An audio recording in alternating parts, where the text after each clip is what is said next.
Big shout out to Kid Brian, KIIDBRIIAN. He's the producer that created that lovely little tune that you've been hearing for 8 episodes so far on this show.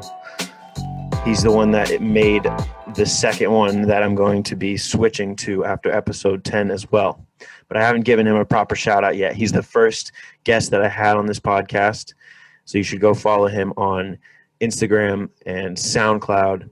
And he has a YouTube channel as well. Also Spotify. He makes some really, really colorful, energetic sounding songs that will really hype you up. Today's episode is going to be a really productive one. The guest today is personal trainer and my coworker, Alyssa Coyne. She's also a corrective exercise specialist. We talk about how COVID-19 has affected the fitness industry in some of the biggest ways, and how one can nurture a long-term commitment to fitness and make it sustainable, because we both know that you are a very busy individual. And so we want to just give you some things to consider when balancing a healthy diet and frequency of exercise. We talk about the importance of the relationship between a client and a trainer, and you get 2 perspectives upon that. And towards the end of the episode, we talk about weightlifting as an outlet and the effects of weightlifting and exercise on everyday life. And finally, how you can use competition to drive you, but not let it consume you. So this is Sets and Reps, the show where every single day you live your life as one giant set, and you got to put in those reps. You got to put in the constant daily effort to get those results that you want. And this episode is going to help you with that. So I'm just going to slide back and let you enjoy.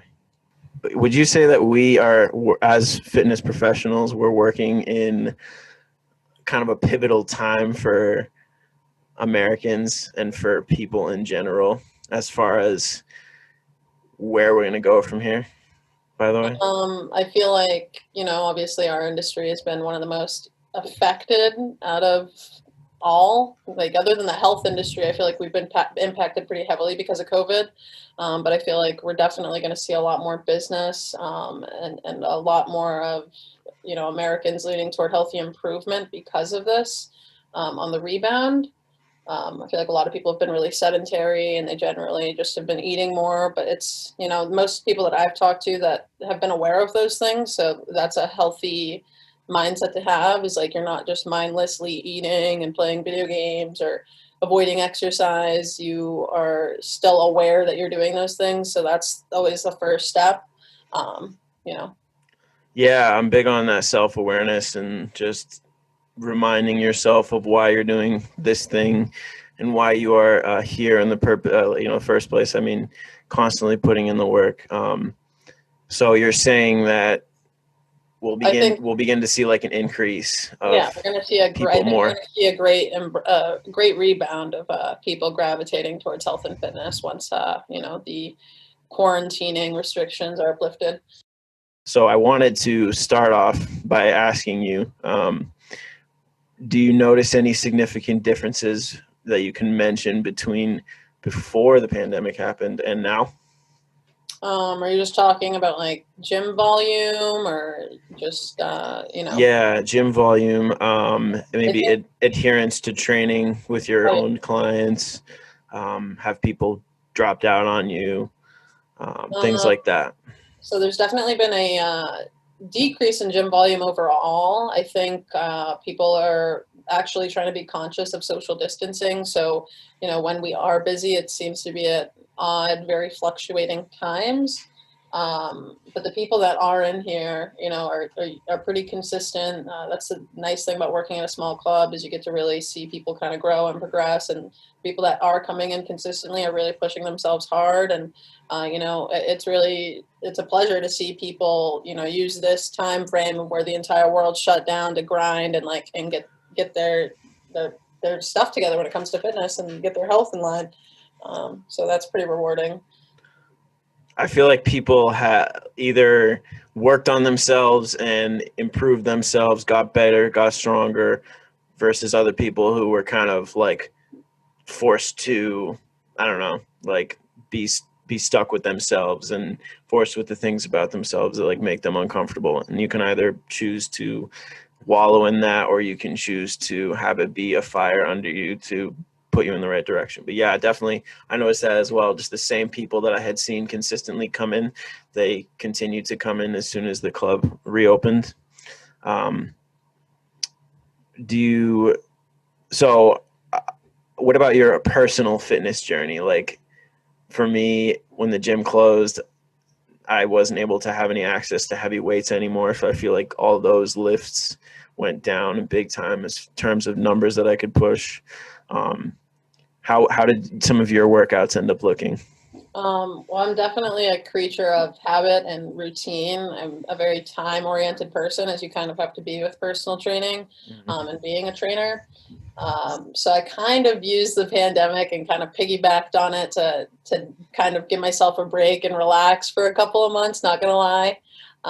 But definitely just allowing myself that time to relax and knowing that I'm able to be aware of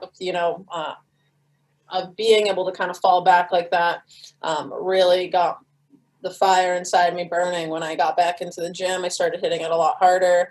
And, socially, I've started pushing other people in the gym more. I kind of try to make light of it and joke around, but someone that's taking a rest break playing on their phone, I'm like, dude, that's a long enough rest break. Get it together. Let's go. Time to finish a set. But I definitely, I kind of piggybacked on the pandemic and took a pretty decent hiatus from exercise. I mean, it's well deserved sometimes, just because we push ourselves a lot. But yeah, I can't even have headphones at times because I'll just get stuck on my phone trying to pick the next song. I think this is something I talked about in the beginning of the podcast. But like, yeah, if you're looking at your phone like longer than your longest time you should be resting between your sets is probably a minute, right? And if you're resting longer than a minute, it's probably because you're on your phone. Just speaking from experience. But anyways. Um, so you've been a trainer for a while now. Okay, how many years now? About two, yeah, it's been about 2 years now. Be 2.5 this summer. I started working here last June, so I mean, I've had a pretty decent, I guess, history of being a personal trainer. In 2 years, I've worked in two places. I've done some women's self-defense classes on the side with a buddy of mine, so that was fun. But I've really only found the love to become a personal trainer, or the yearning to be a personal trainer, because I've been weightlifting for about 8, almost 9 years now. So it's something that I'm very passionate about, and I think I've reached a good amount of success in, and it just translated really well. So it's fun. Was there a point when you were growing up exercising and for your sports and stuff? I know that you played lax, right, or was it field hockey? Field hockey. Field hockey. Was there a point in your training for that? Obviously, in your 9 years, where I guess was the point where you're like, oh, I'm going to become a personal trainer? So there was never really any point in my athletic career when I was an actual athlete, that I considered myself that I would ever consider becoming a personal trainer as I grew older. But when I was a senior in high school, I had already had 4 state championships in track and field under my belt, and I'd just blown out my ACL. So I kind of took a step back from that, and I didn't want to be, completely set apart from my team, because I grinded in that sport for a little while. So I actually went on and trained my teammates for the other 2 seasons of the year, even though I blew my knee out the second meet of my indoor track season. Oh, wow.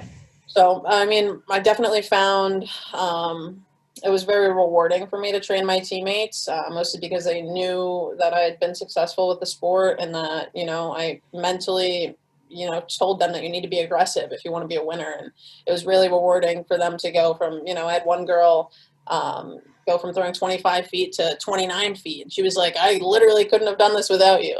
And that's just always super rewarding, is when someone realizes the impact that you're making and how hard you're trying to see them succeed.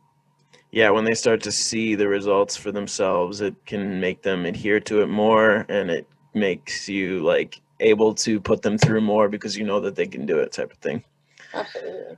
So when it comes to your own personal workouts, let's talk a little bit about what becoming a trainer did for that. Um, it's a busy job. I mean, anyone who is a trainer knows this. I knew it going through school, that I was going to have to put a lot of hours in getting clients and spending time on the floor and in order to make any kind of money. Um, but like that time and that constant time being in the gym will sometimes make me a little bit less likely to go there after for like an hour or 2 hour workout. Um, can you tell me a little bit about how you've experienced that, if you've experienced it? I'd say, you know, being a personal trainer has definitely affected my want to when it comes to working out. Like, that's why I have a second gym membership, is you just get tired as a person, no matter how motivated you are, I don't care who you are, you will get tired of seeing the same scenery and the same people and doing the same thing. So I think it's really healthy to kind of get outside of your comfort zone. For me, Hampshire Hills is outside of my comfort zone, and I'm very grateful because it's made me a better trainer. Just because, you know, the population here is either younger kids or older people, which makes you kind of slow your thinking down if you're like me and you're more into a bodybuilding type lifting. So I go to Fit Lab when I'm really trying to hit it hard and I'm really, you know I haven't really been the most motivated. I go to Fit Lab because I'm around all bodybuilders and I'm like, you know, like this is in the air. I got to get it. So yeah, That personal training definitely, I feel like, unmotivates us all to some extent, but that's because it's our lives. the Like, we live it, breathe it, and sleep it. Exactly, yeah. And that's not really an excuse to like take it easy either, because the worst thing you can be is like, not that appearances matter, of course. I mean, they matter when it comes to scoring a new client sometimes, but um, you don't want to be like a trainer that doesn't look like he exercises at all. Absolutely. So yeah, that's a really good way to stay motivated for it. I agree, but it's also like pushing yourself harder than you would push your clients so that you can be an example for them. Um, is that something you've experienced as well? Absolutely. I Yeah. mean, 9 times out of 10, when I'm demonstrating an exercise, the client goes in to do the exercise and they're like, "You made this look so easy." And that's something I really pride myself on, is I've, you know, been dedicated to weightlifting for so long that I can make these things appear easy. And when someone else, you know, most of the time, most of my client base is men. So most of the time when they're like, "Oh, this girl half my size, half my age made this exercise look easy and I'm struggling with it, like I better get my butt in gear." It lights a fire under their butt. Um, so that's always pretty interesting, and it's definitely rewarding to like kind of give yourself a pat on the back for, you know, being a well-rounded enough trainer to kind of put yourself through any exercise, whether it's a stability exercise, a power exercise, a strength exercise, and being able to have people see that is really interesting. It's definitely a good idea to do anything for all the other health professionals listening. If you are giving your person something to do, it's definitely a good idea that you've done it first ahead of time, because not only will you look kind of silly the first time doing it, you'll also there's a potential there that the client could get hurt. Um, yeah, so definitely it's important to do the exercise that you give them ahead of time. Right. Sometimes I work out with my clients, like That can definitely be really motivating for some people. I wish we could do it more, but it's not really like the training way, I guess. So I think the benefit of like doing your exercises before you give them to a client is being not only being able to see how it feels, because obviously as trainers we kind of are a little bit more in tune with our body than the average Joe, but it actually helps us kind of get our cues down. So, you know, we break the exercise down, we're able to focus on feeling and any adjustments that they may need, and we're able to talk them through that exercise a little bit easier after practicing it, which is a great benefit. yeah, it's the show tell do method, where you have to kind of like meet them where their learning style is at, and then you use whatever, you know, way that they best learn. So if they're like kinesthetic more, you try to make them like focus on the feeling. How does this feel? You know, visual learner, you show them and all that stuff. So Absolutely. um so a lot of times I'll see like stuff on YouTube. We'll see ads, right? Like, I'm a personal trainer. I made 30,000 in 6 months. Like, follow my 5 steps to success and sell me your oldest niece, and I'll tell you how in my free ebook or whatever. But like these people that have obviously made some kind of success, everyone's trying to put their in the fitness industry, whether it's helpful or not, they're trying to let everyone know that they can make a lifelong successful career, and they have made a lifelong successful career.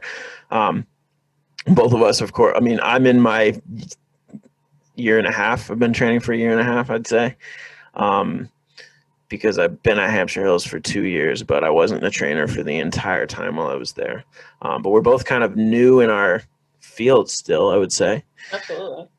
Do you feel like it's possible for someone to get that kind of success? I mean, it also depends on what success means to you, but can you build essentially a high paying career as being a personal trainer? I think 100%. I think it's obviously a little bit more difficult these days because if you look on any platform of social media, you're going to see, at least 3 posts that are fitness influencers, fitness models, personal trainers. So I feel like it's picked up in popularity, which might make it a little bit harder to be unique and kind of separate yourself from the pack. But I also think, something I'm a big believer in is people can take a lot of things away from you. Like you can get a new client, they can buy in at a really high price, but they could finish their training package and be gone, and take themselves out of your life. So something I'm really big into and something that a very wise man taught me is that no one can take your knowledge from you. So building your skills is something that will then build your, your value. So the more skills you can kind of rein in and tie together, the more money you're going to be able to make. And it's all about kind of, diversifying your market. Like at first you want to kind of try to narrow it down and find your niche, and your target audience. But I feel like a lot of people, once they kind of get that down, start going a little bit broader with their spectrum. And I feel like that's how real success is reached, is you can't just put all your eggs in one basket. You need to have multiple baskets, right? Exactly. Yeah. So this kind of is one of the things that gets me psyched up because I definitely want this to become a successful career for me. But when you're in the process of finding yourself and finding your footing in this thing called life, you don't want to if you're in that long game for success and it's something you want to work through, like your career, you shouldn't get discouraged if you're just starting out and things aren't quite going your way. The old me would probably look at certain times in my job where I wasn't as busy as I was at other times, and say, how is this going to be something you can continue to sustain? And it's like you have slow times, you got fast times, or higher wave frequencies where you're a little bit more busy. But in the good times and the bad, you need to always have that drive. And it doesn't matter if things are going good one day and not good another day. You know what I mean? No, they're always going to be highs and lows. And I think that, something that is really important is your surroundings. Like you've heard the saying, like you are who you hang out with. If you hang out with people that motivate you, and teach you and are willing to help you, then you're going to live a successful life. If you're training people that you don't want to train and you're not in a setting where you feel comfortable or you feel like people respect you or appreciate you, then you're not going to do well. That all kind of feed you. You create your own reality. And if your reality around you isn't, up to par, then you're not going to be able to, reach that level of potential and success. So I think it's really important to find those people that, really motivate you and find the right environment. When I'm training someone that's, 65 years old, yes, it's a learning experience and I'm grateful for it, but I get way more excited training, a 16-year-old lacrosse player. It's just, it brings out the youth in you, and it makes you think back times when you were an athlete. And that's really like what it's all about, is like finding what you're truly passionate about. It's such a big industry. So it's hard. Absolutely. Yeah. And it's not, the name of the game is like, don't try to reinvent the wheel, but yeah, find what you get excited working about. Then your job won't really be a chore, and you'll just enjoy working, and you'll enjoy moving and making money doing it. You mentioned like the environment that you're in, and how if you're training a client who's not necessarily in it with you, it's a partnership. You need to put out the energy for them to see and get motivated by, and like they need to have the motivation in themselves. Let's talk a little bit about the client trainer relationship. We both went through different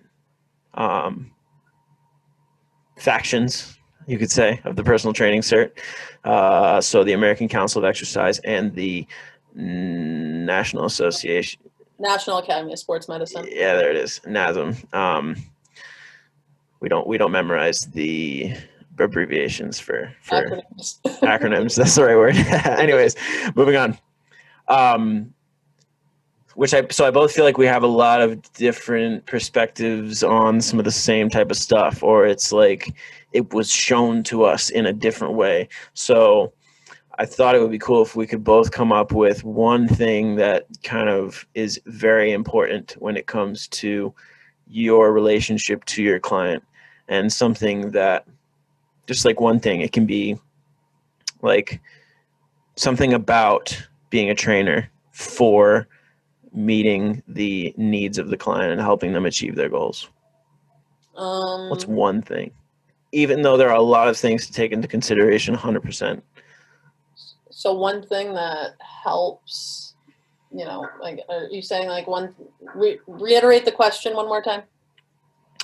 So many things factor into the relationship between a client and a trainer for the support of that client's success. So if there's one factor that you feel like goes above the other ones, what would have more importance? I can say mine first if you'd like. Yeah, you can say yours. So exactly, I think that communication is important. That's really broad, and I can narrow it down if you want me to. But basically, communication in terms of being there, not just being a wall, not just being someone that you see once a week, because it's the stuff that you do outside your workouts are far more important, or not more important, but I mean like as important as the things you do in the gym. Right. I'm gonna go with accountability. So Nice. That's something I kind of coincide with, like, equal effort. So I give all of my clients all these tools. Like, I'm very upfront with most of my clients, and that I think I have a decent client retention rate because of it. You're going to log your food. You're going to log your workouts. If you don't log your workouts, like, I'm not going to log your workouts. We are going to make this is a team effort, and I'm not going to be putting in the effort and dragging you along. Like, I want you to reach your goals. I know how to get there, and you just have to put your hand in mine. We got to walk the path together. So I think, accountability is a huge thing, because anybody can, spit out a program and give it to someone, but if they aren't doing it, then they're not going to reach their goals. It's your job as a personal trainer. If you've reached levels of success in exercise and health and fitness on your own, to hold those people accountable. They're not just investing in the science, they're investing in you as a person, you to drive them. And if you're not holding them accountable, they most likely don't have the skills to hold themselves accountable. So I think it's super important to, accountability is one of my big things that I try to make of utmost importance. Very good. There gets a point in the relationship as well where maybe something comes up that's like, let's say the client's being a little bit, you mentioned being very upfront. I think that includes making boundaries and establishing boundaries. So when that client starts to do things that take those boundaries into question and push them a little bit, it's the time for you to be a motivator, but not become a best friend, like a therapist, you know what I'm saying? Right. I think that line is very hard to draw, and I was actually speaking with our boss, Shelby, earlier today about that. It's very hard to, feel like you're a big part of this person's life and want to make a big impact on them, without going too far the other way. So like I said, I like to be very upfront with things, but I'm also very lenient. So, like day one, I'm like, this is how we're going to do things. This is how I am. This is what I expect. But I kind of give people the benefit of the doubt, and that's where the leniency kind of comes in. But something I've noticed that makes it hard to kind of set boundaries is, as a male, you have more female clients than me, and as a female, I probably have more male clients than you, which I think, people kind of find comfort in, but they also can very easily go the other way and kind of take advantage of that. Take advantage of the trainer that has more of one demographic. Right. Okay. Can you tell me a little bit more about that? I don't know. I feel like, most guys don't want to be yelled at by another dude being like, you do this. But if I'm, got you. a younger woman, I'm going to be like, hey, like, will you do this? And like, if you do this, you can take 2 off the next. And they're like, oh, it's a little negotiating game. Huh. So it's hard to be like completely professional because, we are kind of like under glorified therapists at the same time. We want to be a part of our clients' lives. But at the same time, we don't want to be dictators. And that's something I tell all my clients is, I don't want to be an authoritative figure, like to some extent I am, but I'm here to be, I'm here to be whoever, not like whoever you want me to be, but like, I'm here to be your friend too. Like, I want to have a good relationship with all my clients. I want to know their kids' names and their kids' birthdays. And so it's a really hard line to kind of draw. I agree with you. Yeah. I always find a little bit more comfort in myself and my interaction with the client if I like do my best to build rapport with them and just try to do that on a consistent basis and like try to figure out what's gonna do that. I read a book called Secrets of a Six-Figure PT, and one of the things in that book was a couple strategies to help build rapport and little psychological things you can do body language wise. It involves paying more attention to that paraverbal communication, like the things you do that aren't just speaking and tone of voice, but like, the position of your body and stuff like that. So I thought that was really cool. Kind of lost my train of thought. So yes, building rapport. Oh yeah. So I always tell my clients ahead of time, like, hey, I'll text you during the week to check in, whether it's with your nutrition, whether it's like looking at your MyFitnessPal. But I definitely try to maintain boundaries, like 100%. Don't try. You have to do it. And like you said, we're glorified therapists. If they start to talk a lot about their day and it derails the workout a little bit, you gotta kind of rein it back, which is always sometimes can be the hard part. I've literally like seen some trainers just sit like on a stretch mat and talk for 30 minutes, like the entire session. So like it's really hard because you want this client to keep coming back and you want them to feel like you're someone that truly cares, and not only about their physical well-being, but mental health and mental well-being plays so heavily into your physical well-being. So I think that's kind of why a lot of trainers struggle with that. That's a big part of staying connected with your fitness lifestyle and your nutrition, the mental part of it, but it's a long-term thing. And I find that if I'm going to stay in this industry, stay doing this job, I need to be committed to my lifestyle and making it sustainable for myself. So I always factor in, when am I going to get my workout today? What am I going to do at the gym? And if I don't go to the gym, how am I going to actively recover? So what are some strategies that you have in communication with your clients about helping reinforce the need for them to maintain or sustain that healthy lifestyle and that balance that you have acquired or that you're working on yourself? How can you help them apply that to their own lives? Oof, that's a tricky one. I'd have to say, because it's like hard because we all get tempted, right? I mean, like there's food that just.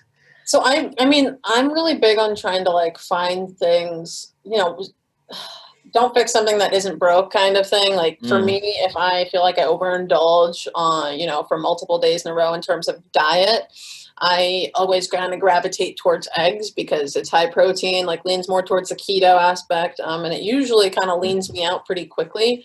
So kind of find the key things that work for your body. Obviously, all of our bodies are different. If you feel, obviously someone like me who is an experienced bodybuilder type lifter isn't gonna go mess around on TRX. But if you get a damn good workout doing TRX workouts, then go bang out some TRX workouts. That should be your default. Like you need to set your defaults. Would be my biggest advice, and write those things down. Take note of them. I'm a big snacker, so I found these high protein like chickpea chips, and like they're healthy, but they're also salty, which I like. So it's those like chips are so good. You yeah, showed me them. So it's just like finding things that you can always gravitate back to for consistency when you feel like you've been inconsistent. For me, like in terms of exercise, it's legs because I burn hella calories when I do legs. I love not being able to walk after a leg day. And it's like the greatest thing. Motivators. Heck yeah. Can't drive either. Can't walk upstairs. Can't walk downstairs. Downstairs is even worse. We love stairs so much we make exercises that simulate climbing stairs. Legit. So yeah, I like that, having things to rein yourself back in, and the key you mentioned, finding the key. And yeah, don't knock the TRX either. During the pandemic, I was able to finagle a TRX cable from the gym, and I brought it to the local track. Yeah, and I would hook it up to the bleachers and do some TRX exercises there. So it's a really cool invention. Can't really, there's ways you got to get creative with it, but oh yeah. One thing I need to work on, I was thinking about this earlier today, is going out to eat. That's a big thing for me. It becomes a battle.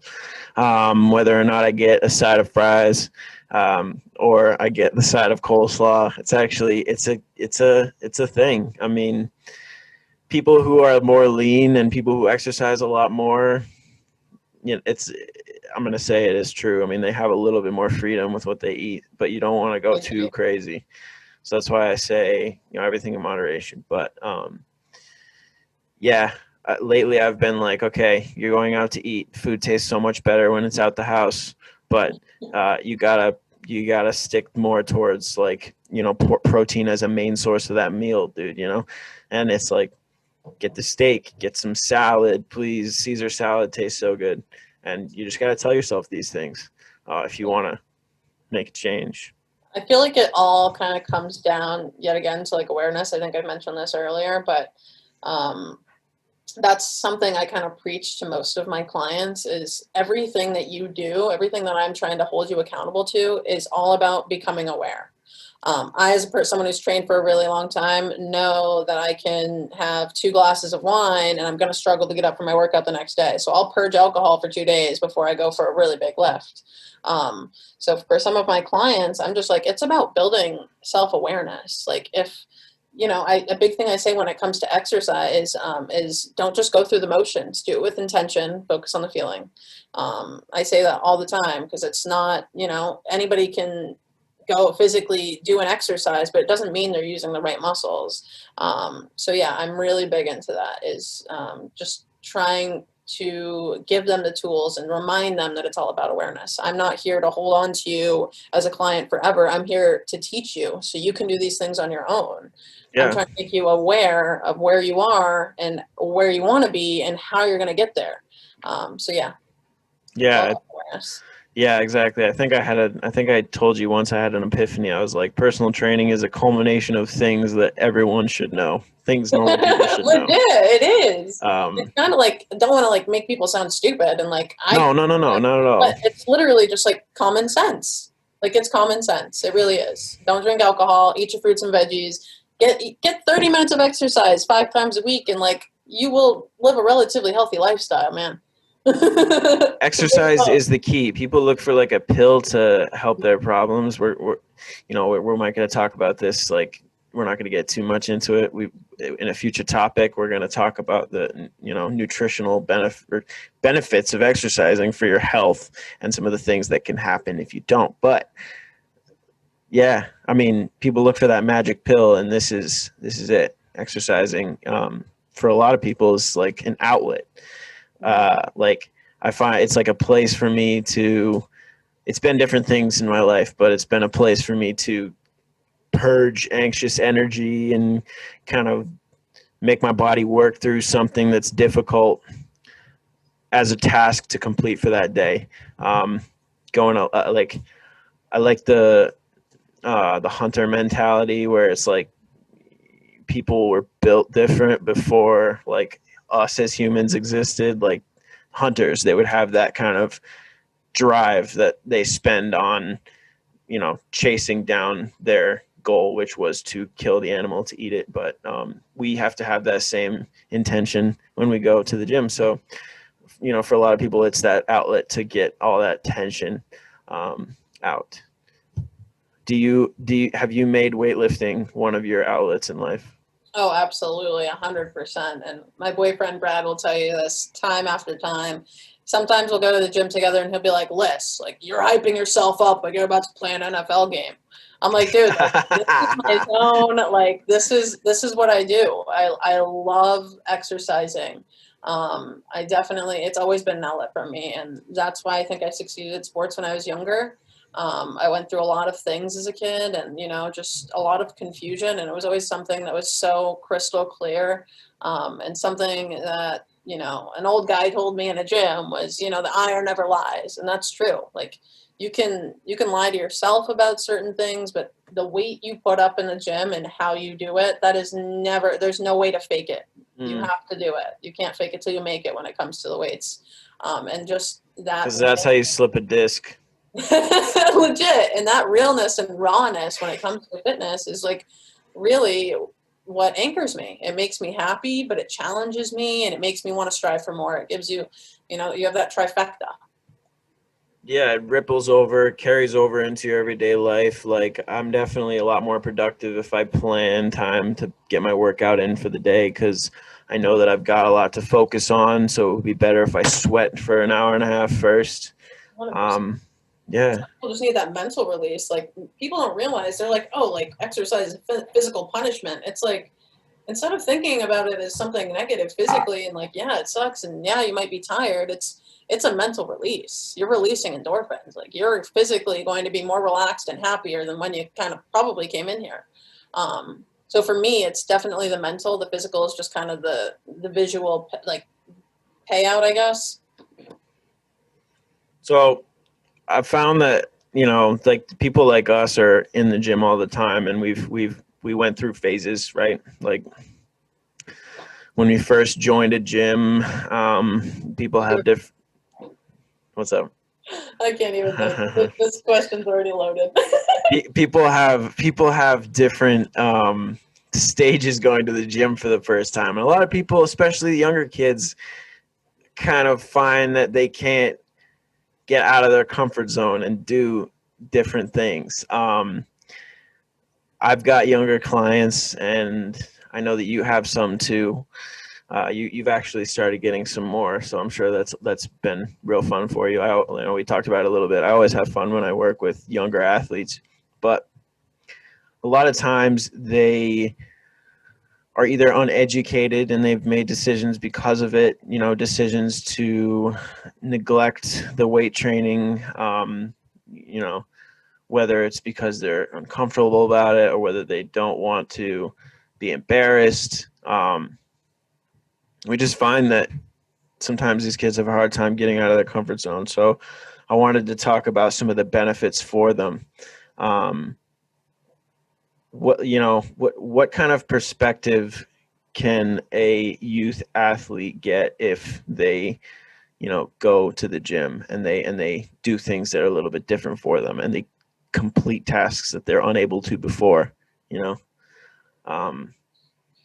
there's a lot of chemicals that go off in their brain and stuff, and it's definitely there for their positive development. So Right. I think it's confusing for most people to kind of be comfortable and try different things. But I think for kids especially, like their brains and bodies are still developing. Like they lack way more body awareness than, even the average Joe we get into the gym as a client. So I think, the best advice I could offer someone that's kind of coming in as a kid and trying to, get some gains and take, or maybe get better for sports is don't be afraid to ask for help, or like, don't be afraid to ask someone why they're doing an exercise or what the exercise does. I think, a lot of people, once they perform something well, even once, and someone gives them a pat on the back, that is a positive affirmation they need as a kid. And I think that really gets them really far. I think, just from a couple of clients I've had that have been younger, it motivates them to do more. Like I had one client who just started with me. She's 16 years old. She plays lacrosse. Her mom pretty much explained that she's kind of having a mental block. And I was like, you're a beast. You're 5'10", 150 pounds. Like you are going to knock girls down on the field. You just got to show some aggression. So yeah, I got her in the gym with a med ball, throwing it against the wall as hard as she could. And by the time that session was done, she was like, I don't even feel like me. I feel like a beast. Like, wow. So it's just, you have to be able, like as a kid, don't be afraid to ask for help. Don't be afraid to learn. I know it's really scary and kind of, strange to kind of do that. But people are out there that really care about you and will give you a pat on the back and, will respect what you can do. And there's always a limit to be pushed. Like say what you will about younger kids training, like with intensity. I mean, I've said it before, I've talked about it in a previous podcast, but like you can always help your kids go further, and that will just build upon what you've started with them and reinforce the positive feeling that they get, and they come back and they start chasing for that more. And to be able to know that what they're doing is going to benefit them for their sport, like just to be educated in the fact that, hey, this is going to help you deliver your swing with more power in your hips. This is going to make it so you can throw better. Right. That education is important as well to help them get out of their comfort zone. Yeah, I think most people, kids especially, you have to make it relative. For sure. You have to make it like connect it to their own personal life for them to be like, oh, this is something I'm going to remember. Like, yeah, exactly. Make a song so they can dance. Use my core when I go to war. I won't snore. Okay. I don't sing very well, but when I try, magic happens. I'll just put it that way. So one last thing.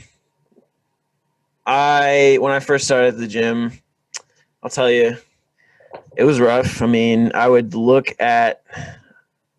think about switching places with my past self, right? But I would look at the people in the gym in front of me, and I would see meathead, other meathead, dude with a tank top. He's not big enough to wear it.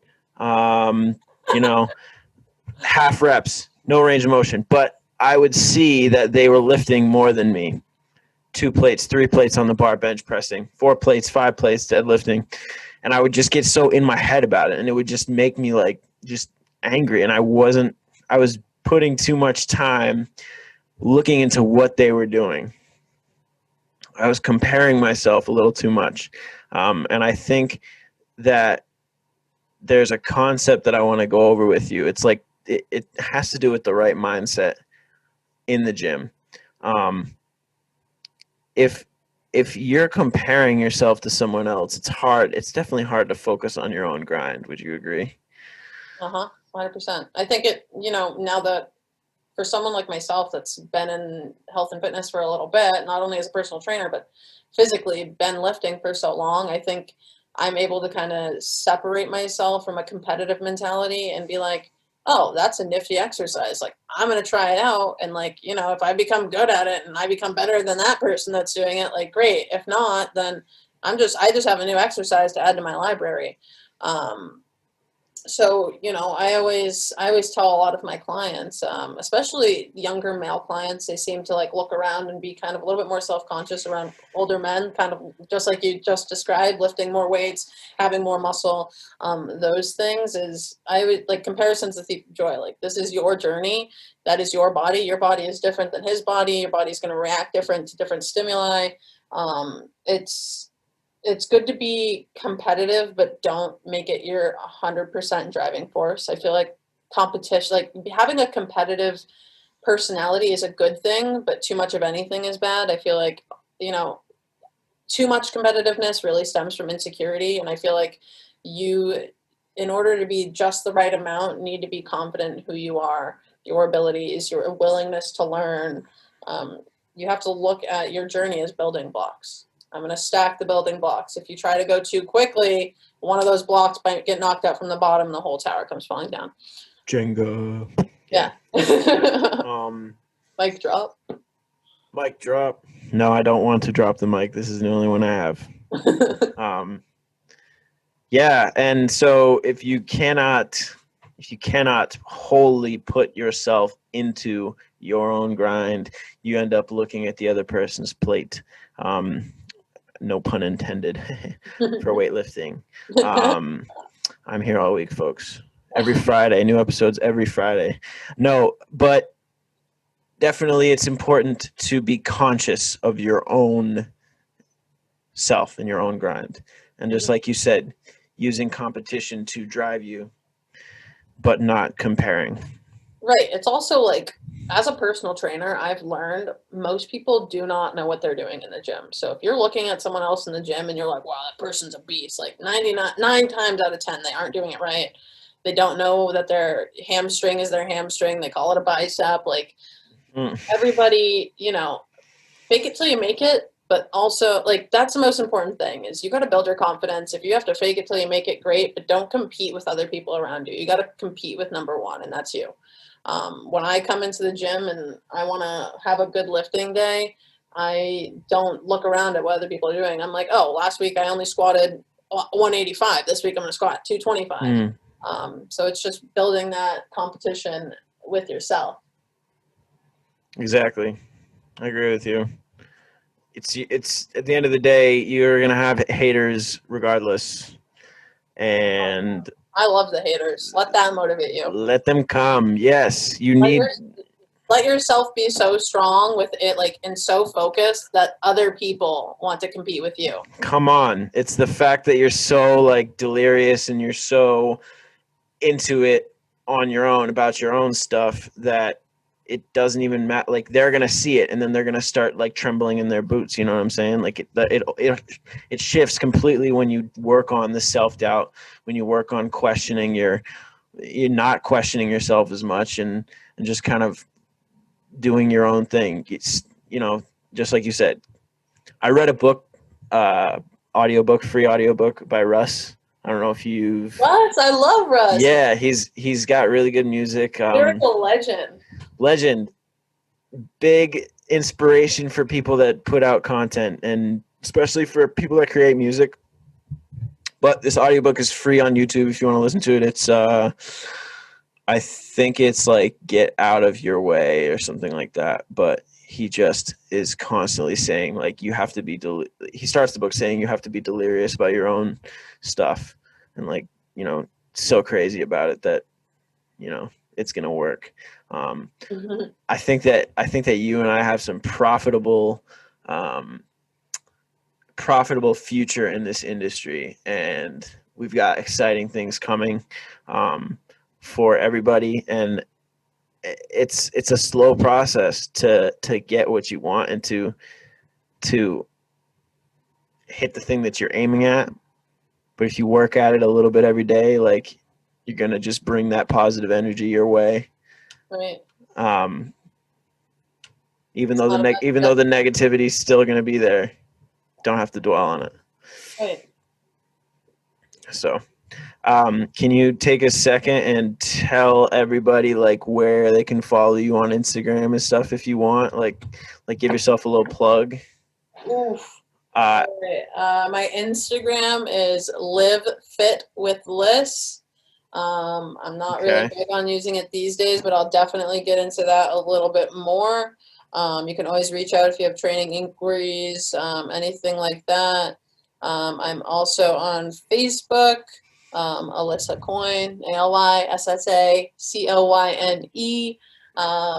Yeah, feel free to reach out if you need someone that's not even, you don't even have to pay for my advice. If you have a question, just ask it. I'll answer to the best of my ability. I always try to pass on knowledge. I am not a know-it-all. I just spread the knowledge, mostly that Shelby, our boss, gives me. I had the listeners know Shelby very well. I had him on the podcast. Shelby's a man. Shelby's a man. Yes, Shelby go follow him. Fitness. Wow. So thank you so much again for coming on this podcast. I was really glad to sit down and have this conversation with you. I think we both have some crazy perspectives, and like, I'm just excited for the future. I mean, that's what this year's been about for me so far. So thank you for contributing and for helping me with the building blocks. Heck yeah. Well, thank you so much for having me, and it's been a pleasure. I'm glad to be a part of your journey and, be able to support and be a part of it. So thank you. All right. We'll see you. Have a wonderful night. Yeah, you too.